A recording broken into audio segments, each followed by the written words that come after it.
They tried to hide this lunar discovery for over 50 years. Before taking his last breath, Apollo astronaut Charles Duke broke his silence about what the cameras were forbidden to film.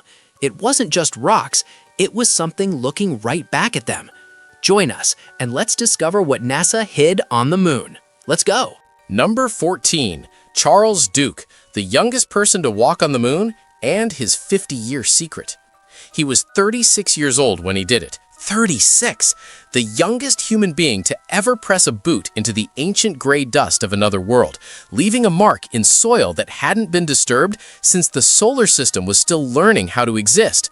Charles Duke holds that record today, 50-plus years later. No one has touched it.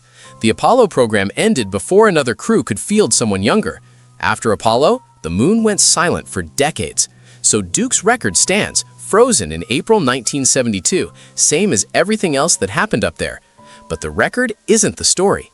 What haunts researchers, historians, and the small community of people who have spent years studying the fine print of Apollo 16 isn't the youth of the man who walked there.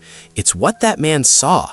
A shape on the lunar surface, something enormous, something that moved. On a world with no wind, no atmosphere, no life, it moved. It crossed Duke's field of view near the lunar rover, vast and dark and deliberate, and disappeared into the gray horizon before he could process what his eyes were absorbing. He froze, stayed silent, filed no anomaly report. He came home, accepted the medals, gave the speeches, and buried that image so deep inside himself it took 50 years and the closing pages of his life to bring it back to the surface. What Duke saw on the moon in 1972 doesn't appear in any NASA document, but it never left him. And now, finally, it belongs to all of us. The youngest boot print in history belongs to Charles Duke. The darkest secret from that mission belongs to everyone now. Number 13. The Rubella Incident, how Charles Duke almost lost his Apollo 16 seat because of Ken Mattingly. Charles Duke almost never made it to the moon. That is not dramatic exaggeration. The chain of accidents, guilt, and near misses that eventually put his boots on the lunar surface would make most people walk away from the whole enterprise. Duke was born in Charlotte, North Carolina in 1935. No particular obsession with space as a child, he wanted to fly. Military jets, fast and dangerous. He earned his wings, became a test pilot, and found his way in NASA's astronaut program in 1966. Sharp, technically gifted, with the controlled temperament the program required. But his path to the moon was anything but clean. During his time as backup crew for Apollo 13, he made a mistake that changed everything. He had been exposed to rubella, German measles, without knowing it. He then came into contact with prime crew member Ken Mattingly. When NASA's doctors caught the exposure, they pulled Mattingly from the mission just days before launch. Mattingly was never sick, he never developed a single symptom, but the protocols had been tripped, he was out. Duke carried that guilt from the moment the call was made. And then Apollo 13 nearly killed 3 people. The oxygen tank ruptured, the astronauts barely made it home, and Mattingly sat on the ground, perfectly healthy, watching the mission he was supposed to fly turn into the closest call in human spaceflight history. Duke had to live with the fact that his mistake had pulled his colleague off that flight. What saved him, professionally, psychologically, was Apollo 16, the chance to prove himself through performance. He would walk the highlands, he would collect the samples, he would justify the seat that fate had handed him.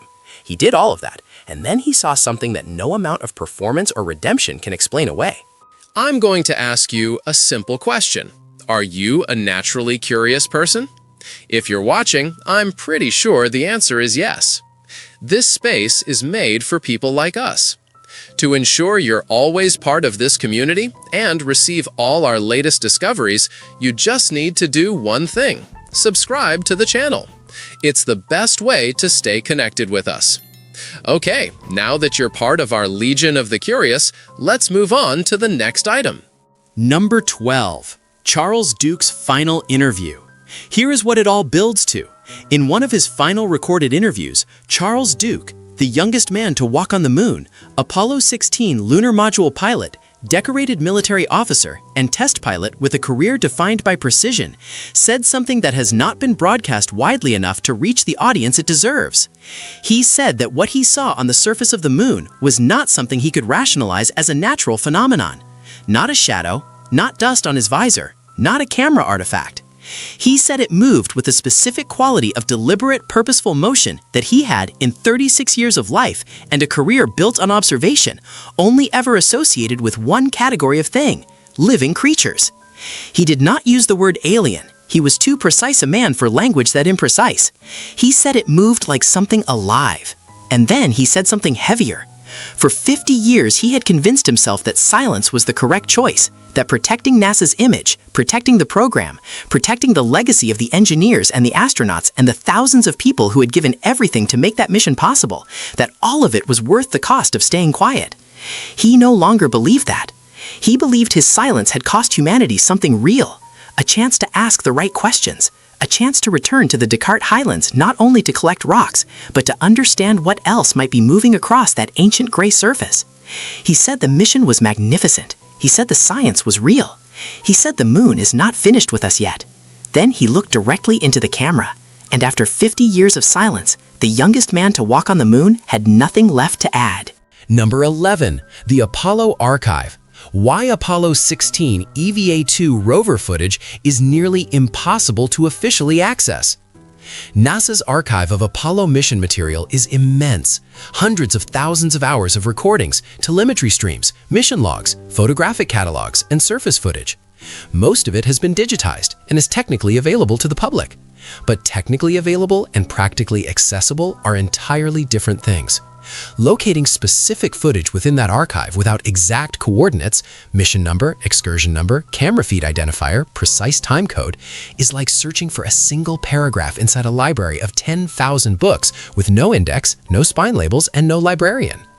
Researchers who have attempted to locate the specific footage from Duke's second surface excursion have documented a consistent pattern of obstruction that individually each has a mundane explanation.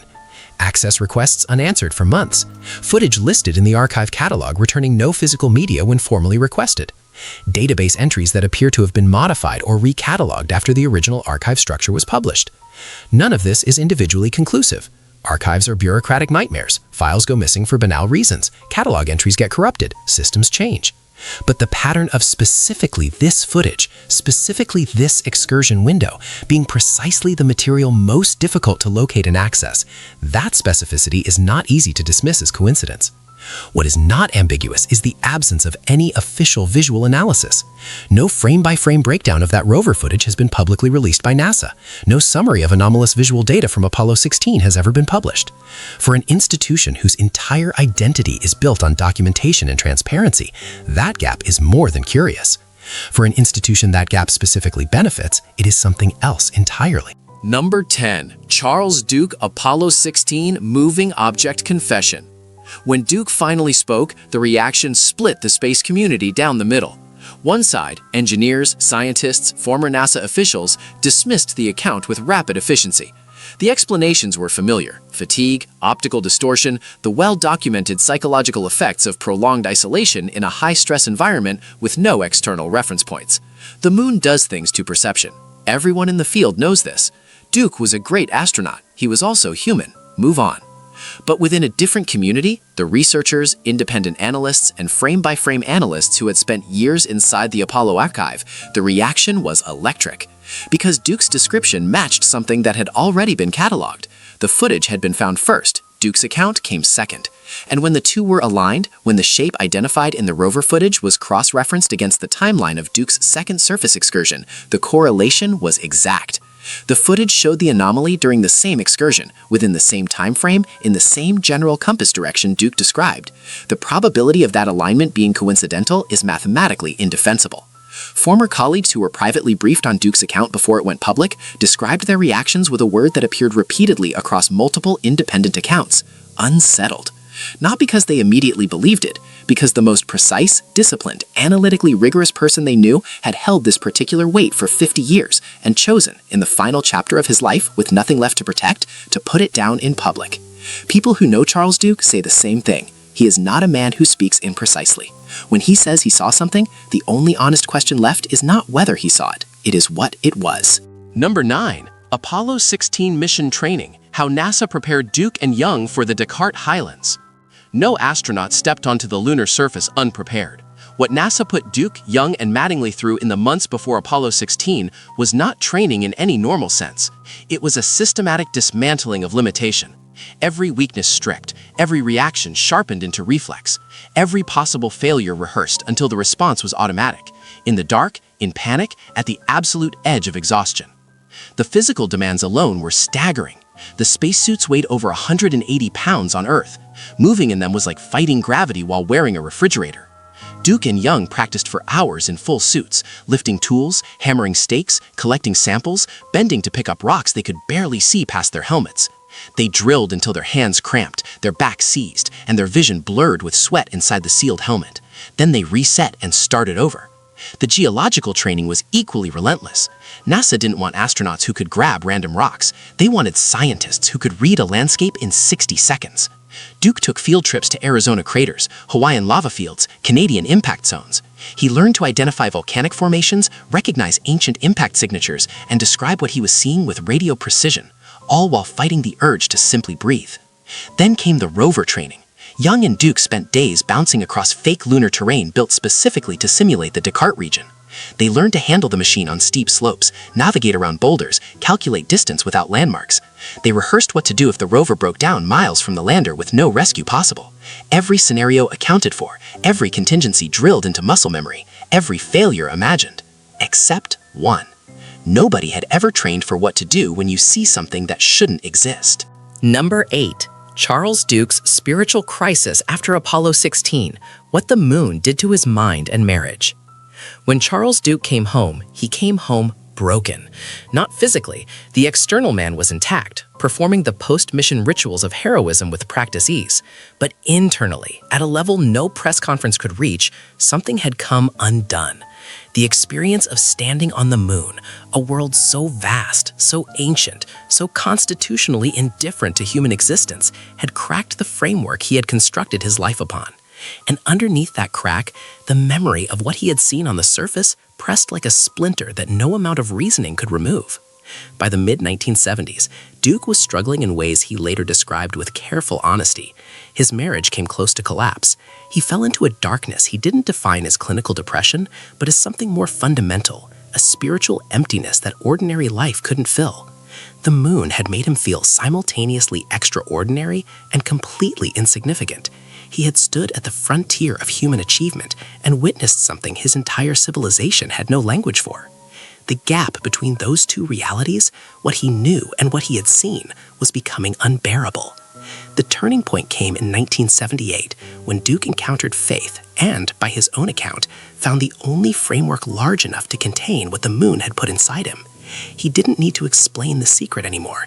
He didn't need to categorize it. He only needed to accept that some realities in the universe exist beyond the reach of human measurement. But the acceptance was never clean. The memory never dimmed. The shape he had seen moving across the Descartes Highlands remained sharp and vivid throughout every year that followed. As he aged, the need to share it grew louder than the need to contain it. The spiritual journey of Charles Duke doesn't conclude at an altar. It ends with a confession spoken into a camera. Number 7. Edgar Mitchell, Gordon Cooper, and Eugene Cernan, the astronauts who also reported moon anomalies. Charles Duke was not the only one. That context is critical. He is not a lone eccentric chasing attention in the final chapter of a long career. He is part of a pattern, a quiet, persistent thread running through the personal accounts of the men America sent to the edge of everything, who came back changed in ways the mission briefings had not predicted. Edgar Mitchell flew on Apollo 14, 2 missions before Duke. He walked on the moon and returned to Earth to say openly, repeatedly, and on the record, humanity was not alone in the universe, and elements of the US government held information they were not sharing. Mitchell held a doctorate from MIT, not a man given to unexamined speculation. Gordon Cooper, one of the original Mercury 7 astronauts, spent decades describing objects he had witnessed in the sky that moved in ways no known human technology could replicate. He testified to this publicly. He put it on record and refused to walk it back. Eugene Cernan, the last man to walk on the moon during Apollo 17, told interviewers on multiple occasions that he was not prepared to dismiss the existence of intelligences beyond Earth. These are not fringe voices. These are the people America trained most rigorously, trusted most completely, and sent to the most extreme frontier in human history. When men selected specifically for their ability to observe accurately and report precisely describe anomalies, the standard dismissals require significantly more intellectual energy to maintain. The pattern is real. What remains unknown is whether NASA has ever assembled these accounts, compared them systematically, and drawn a formal conclusion. If they have, that conclusion has never been made public, and the longer that silence holds, the more weight it accumulates. Number 6. Apollo 16 EVA-2, the exact moment Charles Duke saw something move on the moon. This is the point of fracture, the moment that cleaves Apollo 16 into two completely different missions, the one recorded in NASA's official history and the one Charles Duke has lived with alone for 50 years. On the second day of surface operations, Duke and Young had driven the lunar rover far from the module Orion. They were working near the southern rim of a large crater, collecting samples and documenting the surrounding geology when Duke stopped. Not because of a task on the checklist, not because mission control called. He stopped because something moved on the surface of the moon, where nothing moves. There was no wind, no atmosphere. The dust on the Descartes Highlands hadn't shifted on its own in millions of years. But he saw it, a dark shape, massive, crossing his field of view near the rover.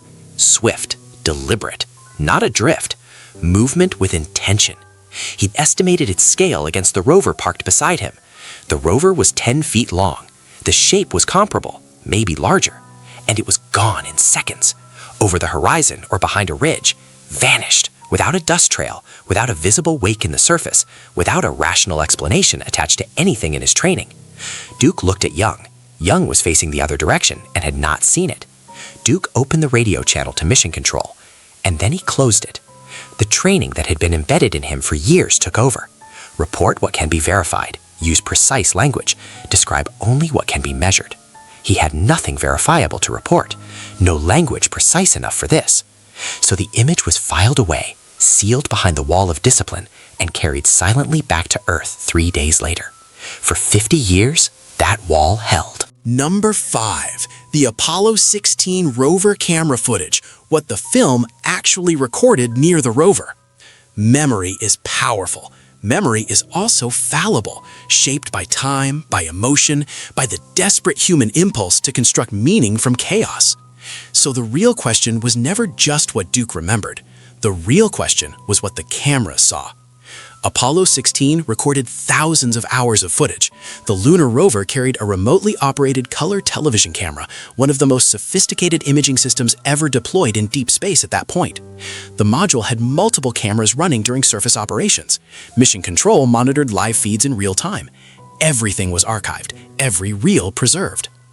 Decades after the mission, as technology advanced and those old analog recordings were digitized into dramatically higher resolution, researchers began the slow, painstaking process of reviewing every frame, cataloging samples, documenting geology, filling the scientific record. And in the process of that review, something else surfaced. A dark shape at the edge of the rover camera's field of view during the second surface excursion. Not on a single damaged frame, on multiple sequential frames, consistent across the sequence, stable enough to eliminate a camera artifact as explanation.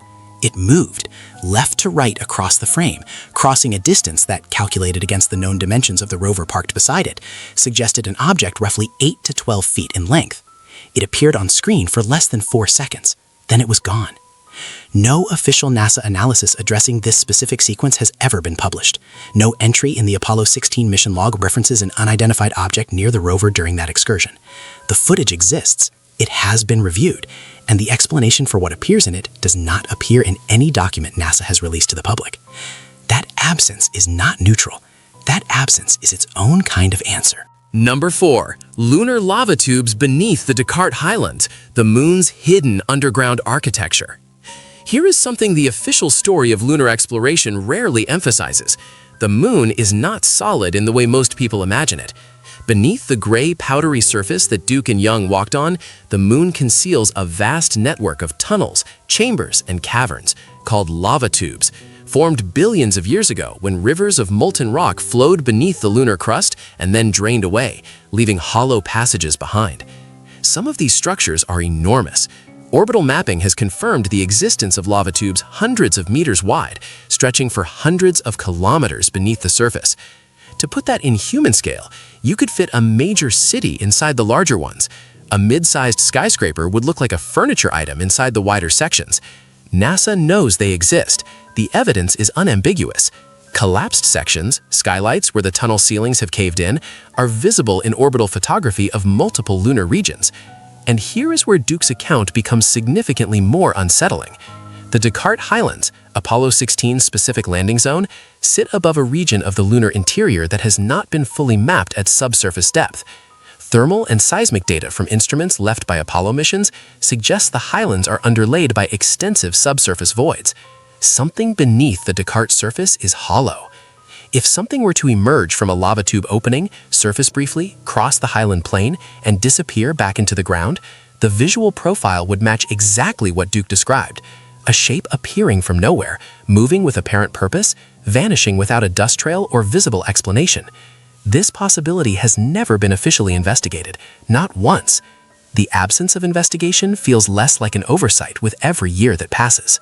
Number 3. Charles Duke, Apollo 16 Anomaly Report, NASA. Understanding why Charles Duke kept quiet for half a century requires understanding the world he came back to. In 1972, the Apollo program was dying. Budget cuts were accelerating, public interest was collapsing. Apollo 17 would be the final mission. And circling the edges of public discourse was a growing, vocal community of conspiracy theorists, already declaring that the moon landings were staged. Every frame of footage was scrutinized as evidence of fabrication. Every inconsistency was amplified. Duke knew with absolute certainty how wrong they were. He had been there. He had touched the surface. He had stood in the silence of a world 250,000 miles from everything he had ever known. But if he had stood before a microphone in 1972 and said he saw something move on the lunar surface, the damage would have been catastrophic. The conspiracy theorists would have used it as a weapon. NASA's credibility, already under pressure, could have fractured publicly. The entire legacy of the Apollo program might have been reframed from humanity's greatest achievement into the opening chapter of a cover-up. And beyond the politics, there was the culture of the astronaut corps. These were warriors of science, trained to measure, verify, and trust only what could be replicated. To report an unexplained moving shape on the moon was professional suicide. NASA rewarded composure. It did not reward anomalies it couldn't file neatly away. So Duke stayed silent. He told himself it was fatigue, a trick of light, dust on the visor. He buried it beneath duty and the pride of Apollo 16. But silence has a specific kind of weight. It grows heavier with every year. And eventually, 50 years in, it became heavier than the secret itself. Number 2. Apollo 16 moonwalks on the Descartes Highlands. What followed the landing was 3 days unlike anything in the history of human exploration. Duke and Young spent over 71 hours on the lunar surface, conducting 3 moonwalks that totaled more than 20 hours of direct contact with an alien world.